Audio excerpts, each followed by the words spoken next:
This is how to set up a 24-hour schedule on the Snug touchscreen thermostat. Before you begin, you'll need to make sure that the time and day on the thermostat are correct. You can do this by pressing the setting icon and click on the option called Clock Setting.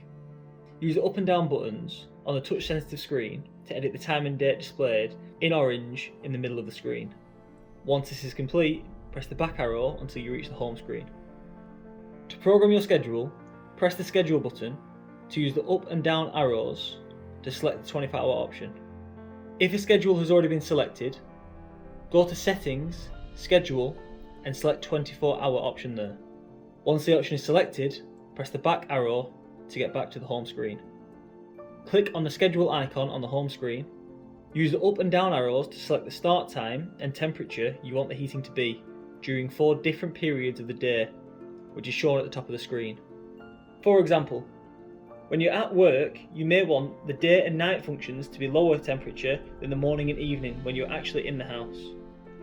Use the toggle button to turn any period of day off completely.